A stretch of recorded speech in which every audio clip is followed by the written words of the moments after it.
Good afternoon, and welcome to the Petco First Quarter 2025 Earnings Conference Call. All participants will be in a listen-only mode. Should you need assistance, please signal a conference specialist by pressing the star key followed by a 0. After today's presentation, there will be an opportunity to ask questions. To ask a question, you may press star, then 1 on your telephone keypad. To withdraw your question, please press star, then 2. Please note that this event is being recorded.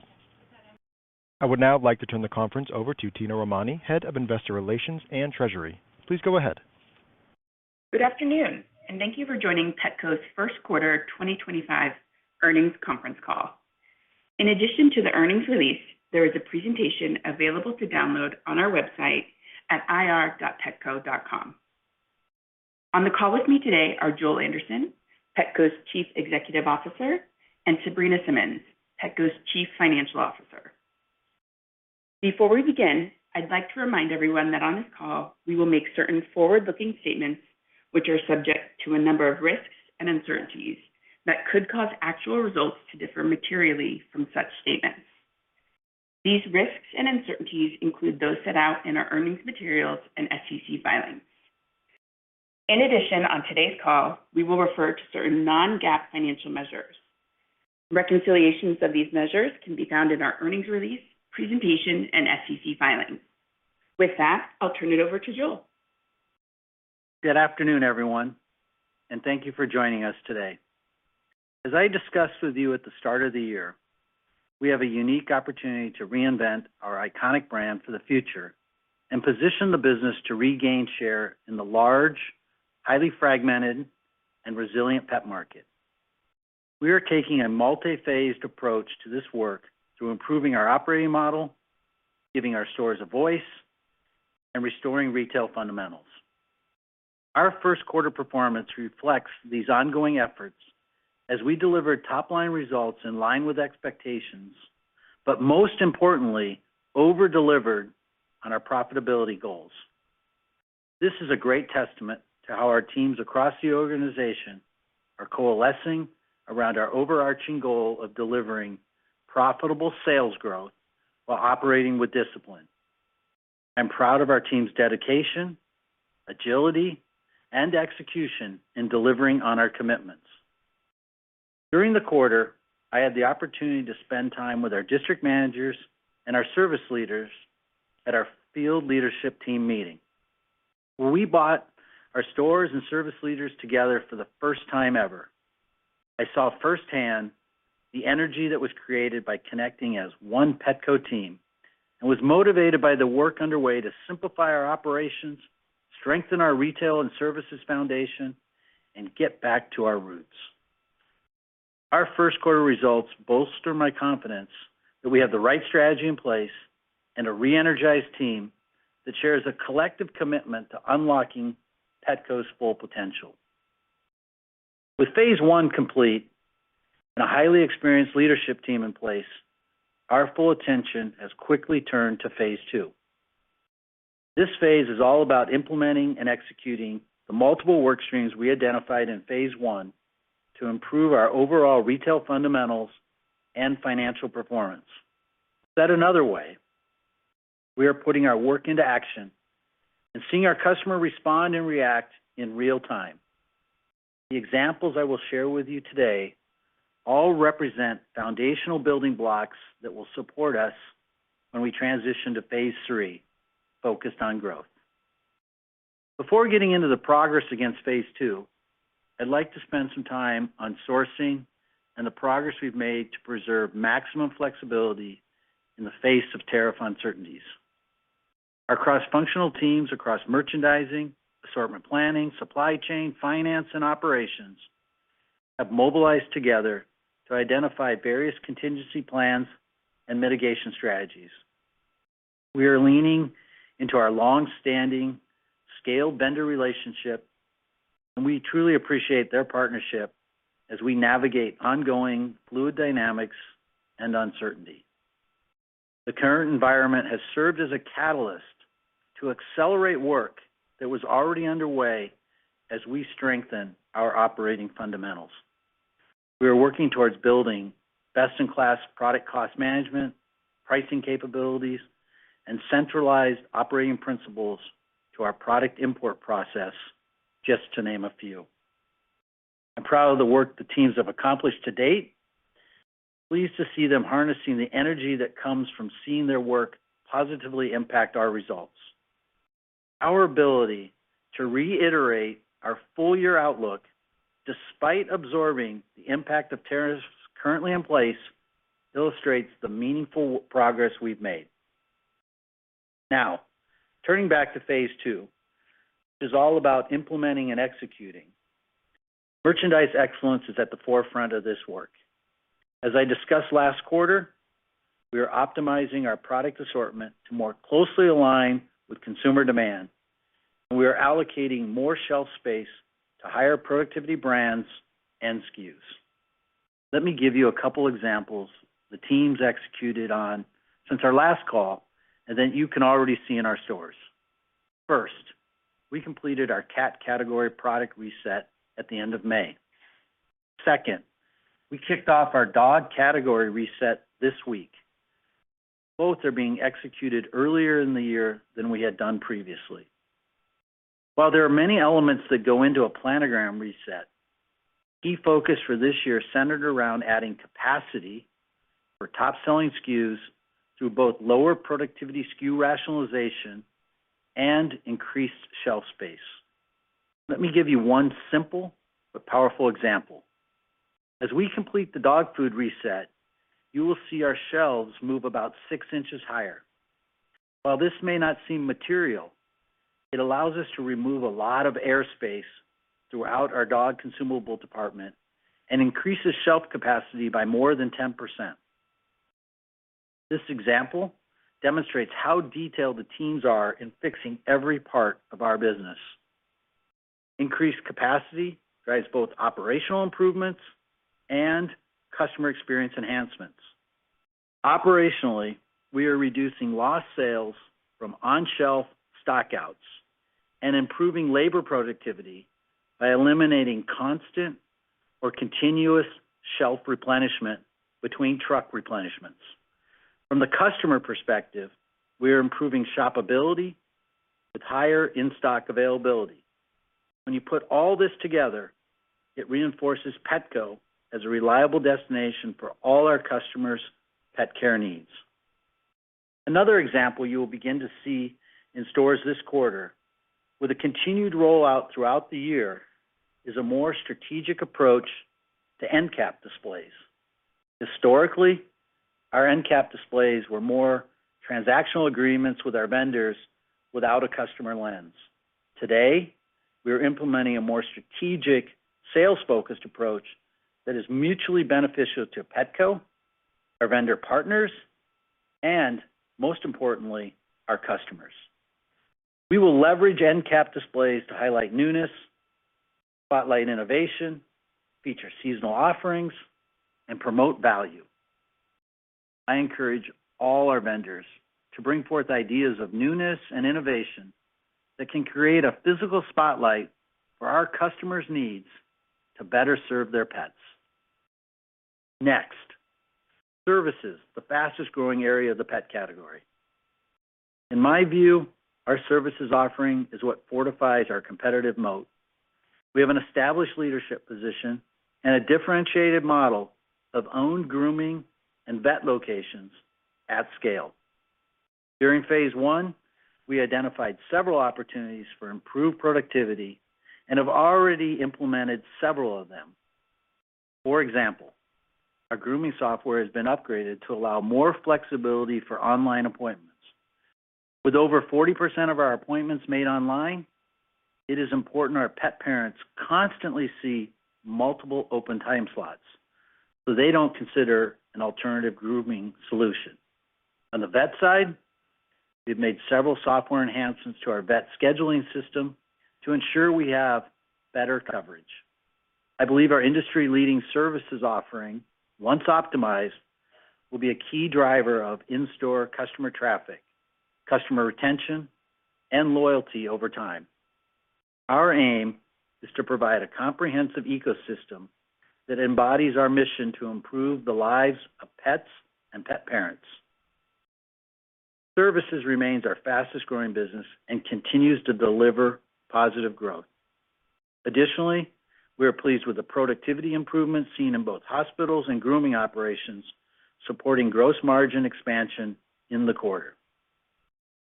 With respect to operational efficiencies, as you've heard me talk for several quarters now, we are instilling an owner's mindset when it comes to cost discipline. Though we've made some great progress in areas like marketing, store expenses, and supply chain, we have more opportunity ahead and are leaving no stone unturned across the organization. In light of a more uncertain macro environment, this work is paramount. I'm impressed with how our teams have come together, working cross-functionally and in a more coordinated fashion, with everyone driving towards the same objective. Specifically, the operations team, led by Joe Venezia, our Chief Revenue Officer, is working on 3 areas of improvement: store simplification, retail excellence around leveraging the One Petco way, and customer engagement. All 3 of these work streams were kicked off at the field leadership meeting I discussed earlier. Since joining last year, Joe has quickly assessed the opportunities and is unifying both the services and operations team to make quick and lasting operational efficiencies. As we enter the second quarter and move into the back half, we remain focused on positioning the business for a return to offense. But it is important to remind you that improving our retail fundamentals and delivering better financial performance is our first priority. We will continue driving productivity while beginning to seed and test revenue growth initiatives across product innovation, marketing, and store experience. Finally, let me conclude our Phase 2 progress from a customer lens. The Petco brand marks the 60th anniversary this year. This is an amazing milestone not many retailers reach. With our rich heritage, we have an obligation to serve our customers a robust assortment of solutions-based and trend-right product with a compelling value proposition, and we see significant opportunity to continue to improve on this front. Let me give you some specific examples of customer-facing areas you should expect to see change. Number 1, our stores over time will feature increased newness and more fun product with the convenient weekly consumable items they count on always being in stock. Number 2, our marketing message will be evolving to a more solutions-oriented framework, showcasing our comprehensive offerings. And number 3, a new membership program is being designed to create a more personalized, long-term loyalty experience with an expected launch in 2026. In addition, our North Star work, which we expect to complete in the back half of 2025, has helped us better understand the customer segments we can own. We are in the midst of conducting both qualitative and quantitative analysis that will inform both our strategy and our customer engagement going forward. The results of this work will be foundational to informing our Phase 3, a return to growth. These examples demonstrate that while we are moving fast to improve productivity and deliver better financial performance, we are equally now focused on identifying areas to grow and how to better communicate with our customers. We will be unified in our message to include both online and in-store, and utilize a test and learn approach to ensure these changes truly resonate with our customers. We look forward to sharing more as this evolves on future calls this year. So in summary, 2025 is a year of transformation for Petco. I'm incredibly pleased with the work accomplished to date, which you can see in our Q1 results. This is especially gratifying as it's all been done while we navigate today's evolving trade environment. Our leadership team and our board are aligned to the same goal of returning Petco to an industry-leading destination for pets and pet parents.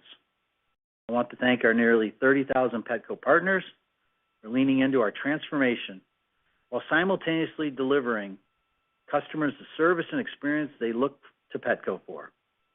Acknowledging there is work ahead, I'm confident in the detailed, multi-phased approach currently in place.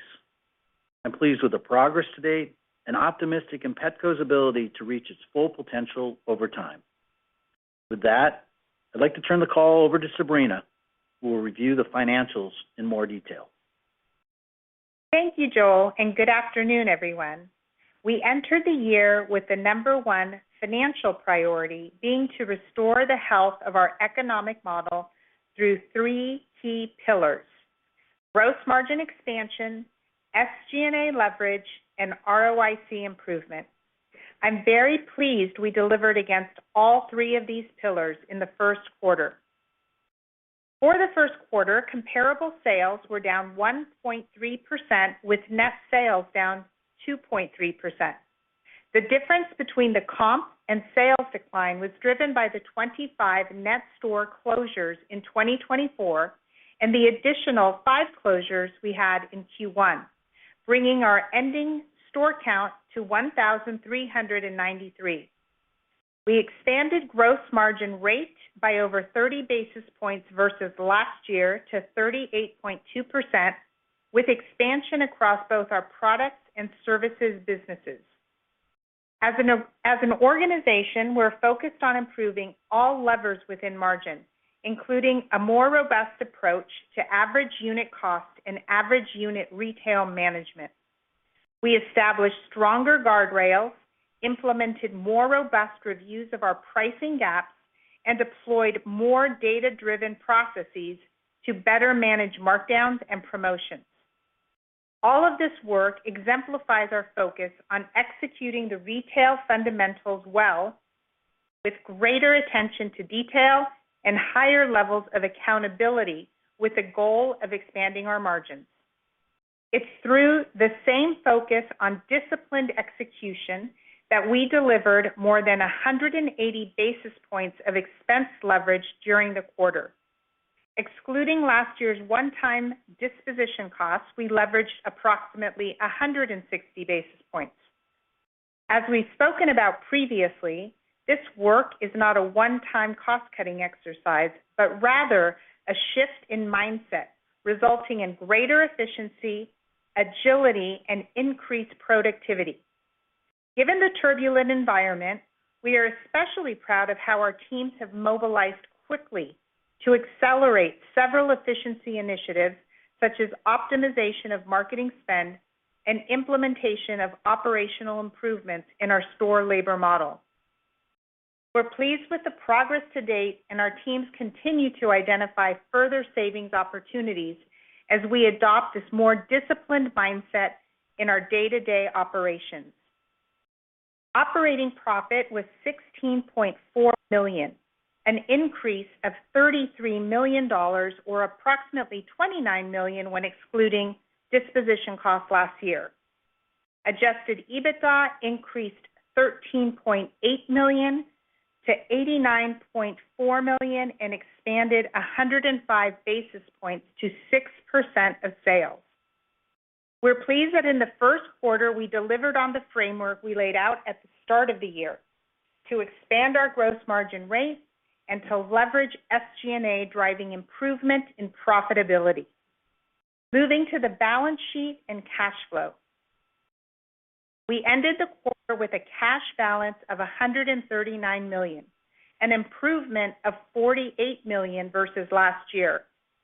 Inventory continues to be managed well, with ending inventory 5% below last year. Free cash flow was negative $44 million, primarily driven by incentive payout during the quarter. Now, turning to our outlook. Let me start with an update on our tariff exposure. As a reminder, our most direct tariff exposure sits within our owned brands.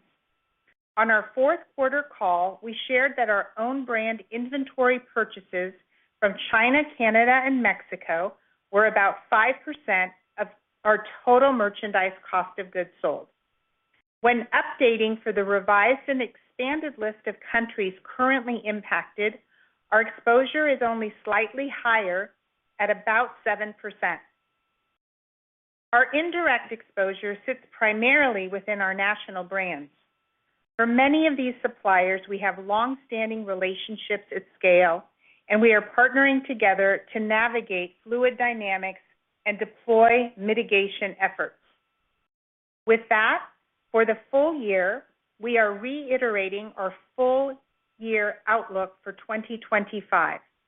As a reminder, our outlook at the beginning of the year excluded any potential impact of tariffs.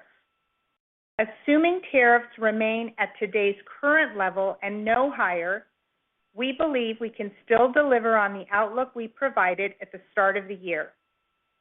For the full year, we continue to expect overall net sales to be down low single digits to last year, which includes the impact of 20 to 30 net store closures in 2025. We continue to expect adjusted EBITDA to be between $375 and $390 million. With regard to other guidance items, for the full year, we expect depreciation to be approximately $200 million, net interest expense of approximately $130 million, and approximately $125 to $130 million of capital expenditures with a greater focus on ROIC. For the second quarter specifically, we expect net sales to be down low single digits versus the prior year and adjusted EBITDA to be between $92 and $94 million, up approximately 11% year over year at the midpoint. In closing, I want to thank our teams across the organization for moving with urgency as we execute against the phases of our transformation, while also mobilizing quickly and taking action to prioritize profitability in light of a fast-changing operating environment. We are pleased with the progress we've made as demonstrated in our first quarter results and guidance for the remainder of the year. With that, we welcome your questions. We will now begin the question and answer session. To ask a question, you may press star, then 1 on your telephone keypad. If you are using a speakerphone, please pick up your handset before pressing the keys. If at any time your question has been addressed and you would like to withdraw your question, please press star and then 2. Please limit yourself to 1 question and 1 follow-up. At this time, we will pause momentarily to assemble our roster.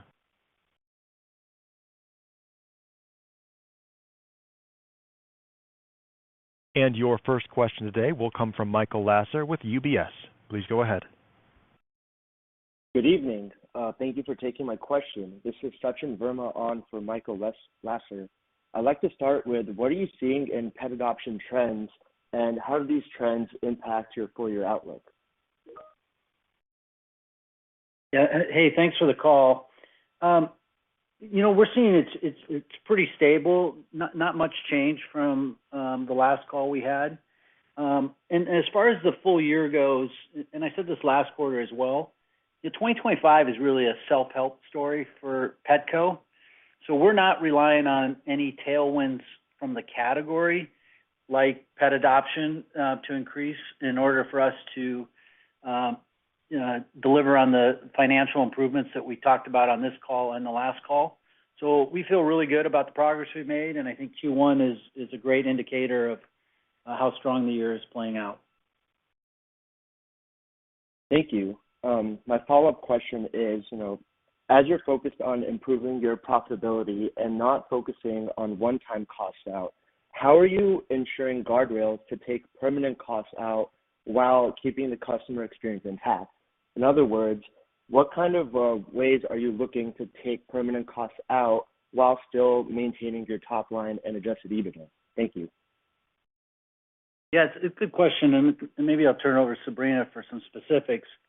But I can tell you, Sabrina's been here about 90 days now, and the discipline she's brought to the entire organization on cost controls has been a great focus for all of us. And Sabrina, maybe you want to talk about a couple of the findings you found and how we're not focused on one time. Yeah, and I'll start at the highest level. I talked about last quarter and again this quarter that we're really working on a change in mindset. That's the most important thing. Also, as I've articulated, our goal is not just about cost cutting. Our goal is to leverage SG&A. So we're very much setting the stage, building the strong foundation right now this year. But as we grow sales, we can manage SG&A well and still deliver leverage that will help operating margin expansion. So it's not all about cutting and cutting. It's about managing it well to get high returns and help drive our business growth going forward. Thank you, and good luck. And your next question today will come from Simeon Gutman with Morgan Stanley. Please go ahead. Good afternoon, everyone. Hi, Joel. Hi, Sabrina. Hey, Joel, the top-line journey, I realize phase 3 is still a ways away, return to growth. As far as the pieces that you're putting in place now, can you go to the baseball analogy? Are you in the beginning innings, or you still haven't even started in terms of the repositioning, brand, product assortment, anything, front-end customer-facing? Yeah, look, Simeon, great question. I think to answer the baseball analogy, it depends on how you're looking at it. From your guys' perspective on the outside, you would say, we haven't even started, you haven't seen it. But I'll tell you, inside, we're already beginning to identify several levers of growth. We got to get better at, one voice to our customer. We're an omni-channel retailer, and I think that's real opportunities. Our marketing being more solutions-oriented. We're starting to look at a lot of product innovation, which brings newness and differentiation. The North Star project work is underway. And so all those put together are really starting to bubble up a lot of ideas on the organization. And just like in phase 1 on the cost cutting, we started with, really looking at all the opportunities, and phase 2 has been about implementing and executing. We're doing the same on the growth side, Simeon. Right now we're gathering the ideas, looking at all of them, and then we're going to put them through a lens of both test and learn, backed up with data and analytics to ensure they really produce, profitable growth for us. So the work is starting. You just won't see it yet until we get to the back half and into 26. Thanks, Simeon. Thanks. I don't know if I can do a follow-up, but I wanted to ask, when Sabrina was mentioning, I think, pricing gaps, looking at some things, I don't know if that was in reference to markdowns or actual price gaps that you have versus competitors today. So I wanted to ask what you learned, and are there any things that you learned through this, it sounds like deep dive on the merchandising and product side, where there's some opportunities either to drive top line or actually take out costs? Yeah, maybe I'll start with that since those were my words and explain and clarify what I meant. So we, as you know, in 2023, started to shift and broaden our assortment to make sure we had enough value for our customers. So that was really important work strategically. The execution was a bit choppy. We're working through that now. So we're looking at our full assortment, how we're offering value to our customer at sort of every level of target. And I would say, importantly, unlike maybe some other retailers, we were already in progress on using all our levers, including pricing, as a tool for our margin expansion goals, long before tariffs and the current macro situation. So that's sort of how we think about it. We're always balancing what the customer needs with, driving the health of our own business. And certainly none of this is a one-fits-all approach. We're doing work very surgically down to the SKU level, and using a lot of good data and analytics now. Thanks. Good luck. Thanks. Your next question today will come from Steven Zaccone with Citi. Please go ahead. Great. Good afternoon. Thanks very much for taking my question. I was going to focus on margins. So, Sabrina, could you just talk about gross margin a bit, how that performed versus your own expectations? And then in light of some of the, the new news in the guide, should we still expect gross margin to expand for the full year? Yeah, so I will start with the quarter. We're pleased with where we came out. We actually, I think I said in my remarks last quarter that we would start modestly initially on this journey of expanding our margins. So pleased where they came out. AUC was a powerful lever this quarter, but of course we're using every lever in the margin mix as we move forward. And it's very much still our goal to deliver gross margin expansion for the year. We feel, given our starting point, given all our work with all our levers, including not just the AUC side, but of course promo, markdown, clearance, assortment mix, pricing, that is a very, very important goal for us. Okay, and then maybe a sales question to follow up, because it sounds like you did a bit of a planogram reset here in the month of May.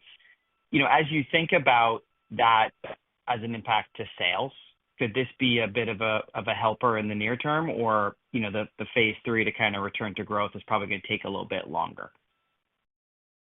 Yeah, no, look, I think the cat and dog reset that I spoke to on my prepared remarks was really more to show you a specific example of how we're making progress. And the fact that we pulled that up into the year earlier is certainly will show up as we get into the back half of the year. You know, remember, every time you do these resets, they're very disruptive, so you don't see an improvement immediately. But, you know, early signs of the cat reset look very promising, and we got to get through the dog reset next week. But we wouldn't have brought these forward if we didn't think they wouldn't be a contributor to, you know, getting back to growth in the back half of the year. But you shouldn't see it in Q2 as much as you'll see it in future quarters. Okay, thanks for the detail. You bet. Again, if you have a question, please press star and then 1.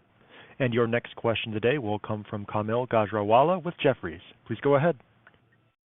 Hey, everyone. Can we maybe just talk a little bit about sort of services versus supplies and the different sort of divisions? If you're seeing anything in today's consumer environment that's maybe suggesting that maybe they're fine, which is what we hear from some, or that things are weaker and maybe they're delaying pet purchases, or maybe they're backing off of discretionary. I'm just curious if you look at the mix of your revenue, if it tells you anything about where the consumer is.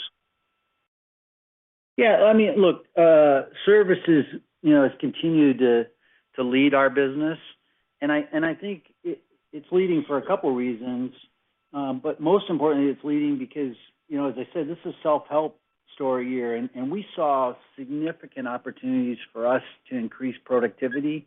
I gave you a couple examples on my prepared remarks, and you know, I'll reiterate the grooming one. We've made several upgrades to the software so that our pet parents are always seeing openings in our grooming calendar. Almost 50% of our customers schedule a grooming appointment online. And if they don't see openings or they have to wait a week or two, they're going to consider somebody else besides Petco. So that change has been very, very positive for us. You know, grooming is something that probably is more needs-based than, say, supplies. And so we continue to see our more needs-based categories driving our business. And I think that's a testament to how resilient the overall pet category is. And 2 out of the 3 of our pet categories are consumable in nature or needs-based in nature. So that'll continue to drive the business for us. Got it. Thank you. You bet. And your next question today will come from Kendall Toscano with Bank of America. Please go ahead. Hi, thanks for taking my question. I was curious, if another kind of follow-up on the category growth. Just given that services, it looks like the growth slowed a little bit, just plus 1% year over year. Now, I was curious within services if there's any call-outs in terms of businesses that are still seeing stronger growth versus maybe any that were a little bit softer in the quarter. Thanks. Yeah, you want me to start on that, Joel? Yeah, I would say within services, we have our Vital Care membership business. And as Joel talked about, we're super excited about relaunching that. We're doing a lot of work in the back half, and we'll have the the bigger relaunch in 26. We might have some soft relaunch in the back half. But because we have been de-emphasizing that while we work to relaunch it, that is within services and others, and that's actually been a bit of a drag. Our core service business without that is actually quite healthy. Yeah, and continues to get stronger as we make the changes that I just gave an example from the previous question. Got it. Okay, that's helpful. And then another question on category sales was just for consumables, with that inflecting negatively during the quarter. Curious if that was in line with expectations and what kind of contributed to the softness there.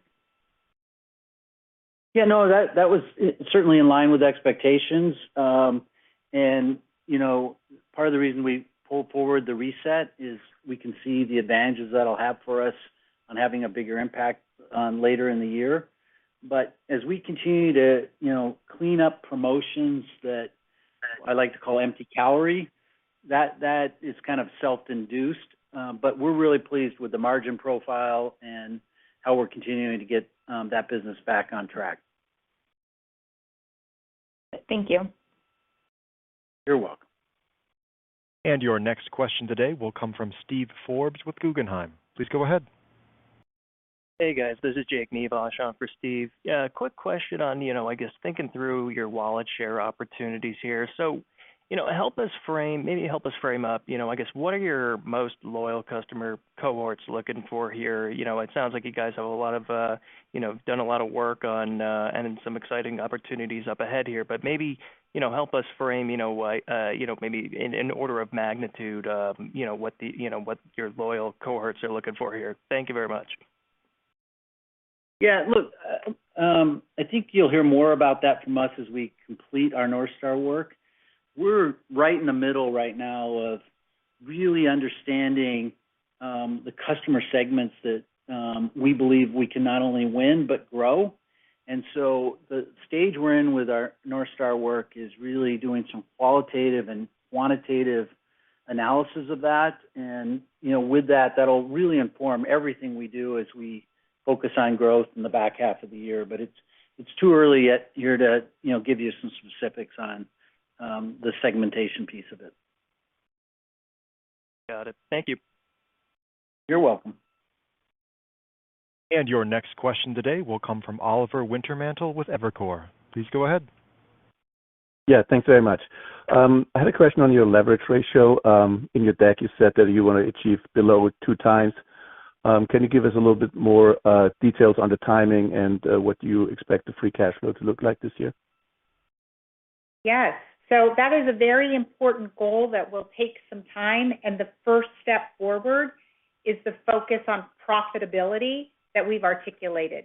So as we increase profit, that will clearly bring the ratio back into a better position where we want it. The advantage of driving to this profitability goal is also that it improves free cash flow, obviously. So we're very focused on both, but the profitability is the most important piece of achieving our goals, both on bringing down the leverage ratio and expanding our cash flow over time. Got it. And then on the comp, can you maybe talk a little bit about what the drivers were? Was it mostly transactions, or was there some AUR offsets? Just to level set us there. Thank you. Yep, the strongest driver in the comp this quarter was UPTs, and the offset was mostly in transactions.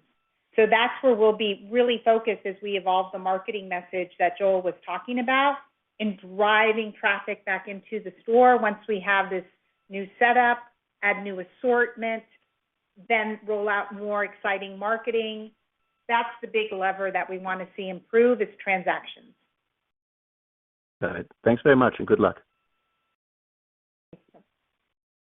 And your final question today will come from Peter Benedict with BRZE. Please go ahead. Oh, hey guys, thanks for taking the question. Curious just your view on inflation and pricing, what the view is over the balance of this year, what's kind of baked in, whether it be on the commodity front, the food front, or I know you don't have a ton of tariff exposure, but just on those items, what's the outlook in terms of pricing? Thank you. Look, you heard our forecast, and that forecast includes, us embedding the tariff impact. And, I think the tariff aside, it's been relatively stable, and it's something we're watching consistently, but we haven't seen any, strong spikes in inflation year to date. But we're certainly watching that piece and seeing where tariffs play out. Yeah, and just to reiterate a little bit what I said, our approach and strategy around pricing started long before any of the choppiness and the noise in the macro. So we are always going to balance what is best for our customer with what is best for our business. And any action we take in pricing, whether up or at times down, is going to be surgical and focused on hitting that balance for both our customers and our business. Okay, that's helpful. And then maybe just to follow up on, I think somebody may have asked about price gaps. You mentioned that earlier. I was a little unclear. Have you identified price gaps, places where maybe you were off sides, or have you addressed those? Just curious to maybe expand a little bit more on the price gap comment that you had earlier. Thanks so much. Yeah, no, look, we I think Sabrina said it in her comment. We're down looking at the SKU level and not just at the category level. And so we've identified opportunities where we took price down. We've identified opportunities where we think there was an opportunity to take some price up. But, as Sabrina said, reiterate, this has been part of our, holistic look at improving the retail fundamentals of the business more than it just being a tariff exercise. But we feel really good about the progress we made on price and making sure we're able to still deliver value for our customers. It was a really good quarter for us. We feel really good on the long-term strategy. The progress we made with the leadership team, with phased approach is really working, and I think the Q1 results are a great example of that. Yep, understood. Thank you. Good luck. Thank you. Thank you. This concludes our question and answer session. I would like to turn the conference back over to Tina Romani for any closing remarks. Fantastic. Thank you, Joel and Sabrina, and thank you, everyone, for your time and your questions. As always, feel free to reach out to the IR team for any follow-ups, and that concludes today's call. The conference has now concluded. Thank you for attending today's presentation. You may now disconnect.